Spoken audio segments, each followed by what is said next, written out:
وارنا کی جنگ میں فتح کے بعد عثمانی سلطان مراد نے اللہ تعالیٰ کا شکر ادا کیا۔ اس کے بعد سلطان مراد دارالحکومت ادرنے پہنچے، جہاں ترکوں نے 7 دن تک اس فتح کا جشن منایا۔ وارنا کی جنگ میں فتح کے بعد سلطان مراد نے اپنی فتح کا اعلان کرتے ہوئے انہوں نے مسلم ریاستوں کو کئی ایک خطوط بھیجے۔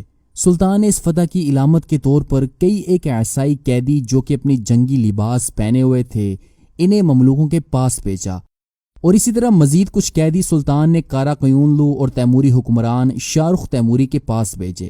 یہ دراصل مسلم دنیا میں اپنی طاقت کا ایک مظاہرہ بھی تھا، تاکہ اپنے مسلمان ہم عصروں کو یہ باور کروایا جائے کہ ان کا ہمسایہ بادشاہ کس قدر طاقتور ہے۔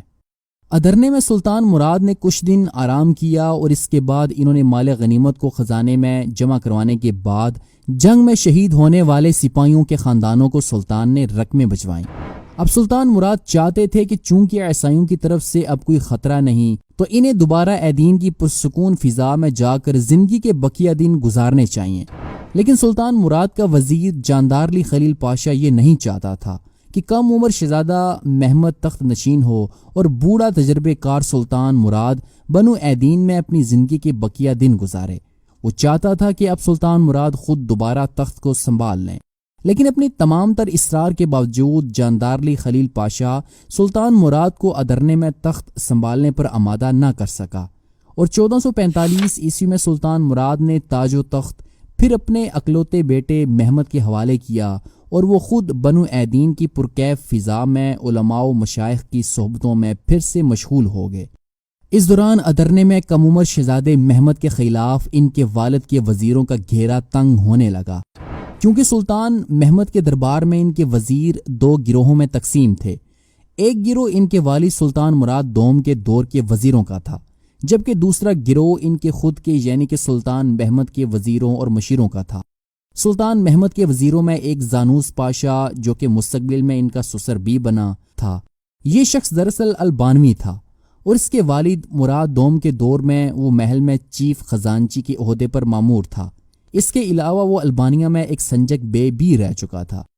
سلطان محمد کے حامی گروہ کا دوسرا وزیر جو کہ وزیر اعظم جاندارلی خلیل پاشا کا سب سے بڑا حریف تھا، وہ شہاب الدین پاشا تھا، جو کہ رومیلیا کا گورنر بھی رہ چکا تھا۔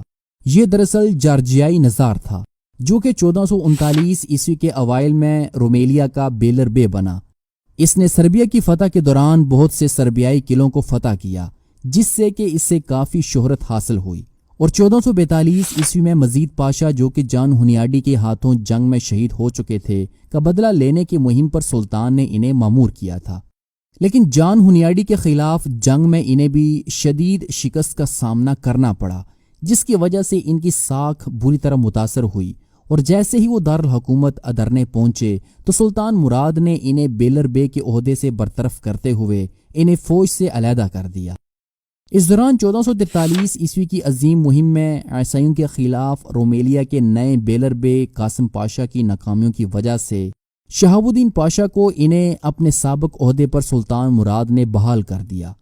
دراصل شہاب الدین پاشا جنگ کے فن میں ماہر کمانڈر تھے، اور وارنا کی جنگ میں وہ سلطان مراد کے بائیں بازو کی کمانڈ کر رہے تھے، اس لیے سلطان محمد نے انہیں وزیر کے عہدے پر ترقی دی تھی۔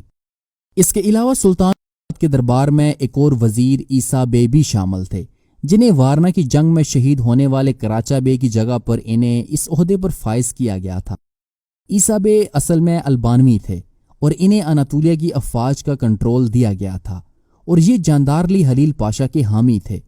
خلیل پاشا کی حمایت کرنے والوں میں ایک ینیشری آغا کرچو دوغان آغا بھی تھا۔ یہ کرچو دوغان آغا 7 سال سے اس عہدے پر فائز تھا، اور وہ سلطان مراد کے سب سے وفادار خادموں میں سے ایک تھا۔